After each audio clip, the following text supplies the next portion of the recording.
Hello students, आज के इस Hindi to English translation video में हम प्रेजेंट कंटिन्यूअस टेंस के सेंटेंसेस का रिवीजन करेंगे।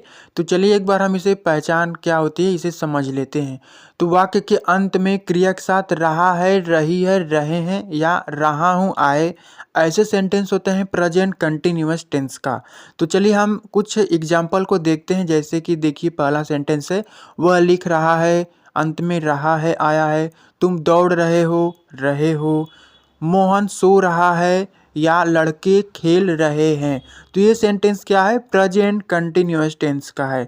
तो उसके बाद आपको देखना है किस तरह का सेंटेंस है। ये अफर्मेटिव है। अफर्मेटिव का मतलब होता है कि एकदम साधारण सा वाक्य, जैसे कि कर्ता हो और क्रिया हो, मतलब कार्य करने वाला हो और क्या कर रहा है ये बात कही गई हो। जैसे कि वह लिख रहा है, ना इसमें नकारात्मक बातें कही गई हो, जैसे कि वह नहीं लिख रहा है, ये नेगेटिव हो जाता। क्या वह लिख रहा है, ये प्रश्न किया गया है, प्रश्नवाचक हो जाता।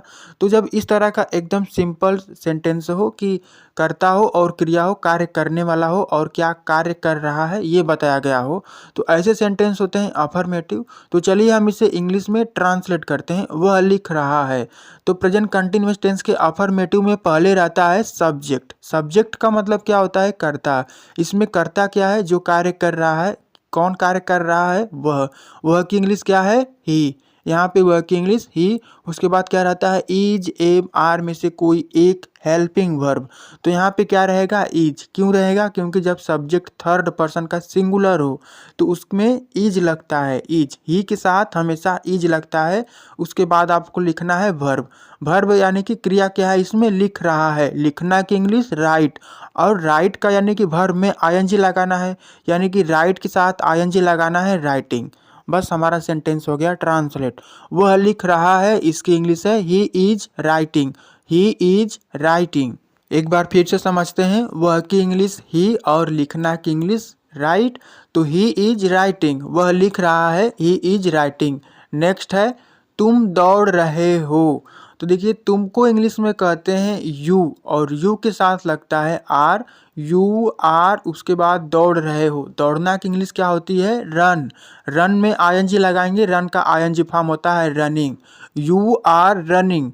तुम दौड़ रहे हो, इसकी इंग्लिश है you are running. You are running. देखिए जब रन में आईएनजी लगता है यानी रन का आईएनजी फॉर्म में यन डबल यन हो जाता है running. Running, you are running. Next है मोहन सो रहा है। तो देखिए जब किसी एक व्यक्ति का नाम हो तो उसके साथ भी इज लगता है। सोना को इंग्लिश में स्लीप कहते हैं। Mohan is sleeping. मोहन सो रहा है, इसकी इंग्लिश है Mohan is sleeping. Mohan is sleeping.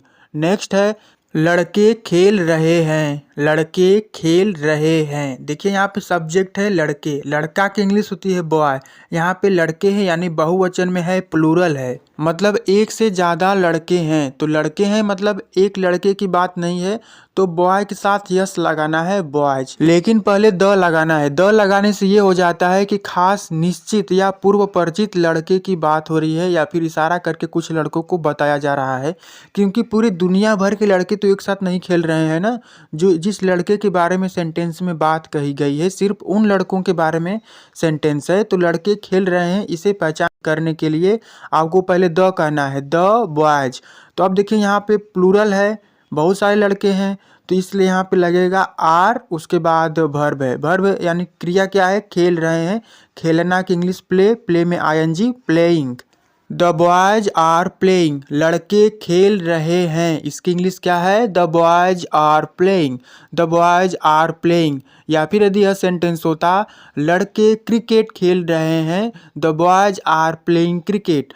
तो इसके बाद जो भी अदर वर्ड्स होते हैं, वर्ब के बाद आपको अफर्मेटिव में ऑब्जेक्ट और उसके बाद जो भी अदर वर्ड्स होते हैं उसको बढ़ाते चले जाना है।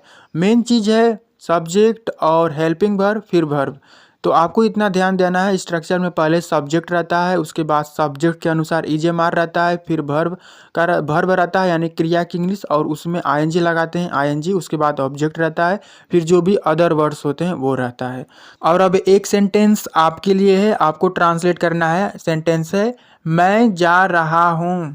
मैं जा रहा हूँ, इसकी इंग्लिश क्या होगी? कमेंट करके ज़रूर बताएं। और अभी तक चैनल को सब्सक्राइब नहीं किया है तो चैनल को सब्सक्राइब करें ताकि आगे भी हम ऐसे ही ट्रांसलेशन वीडियो में मिलते रहें।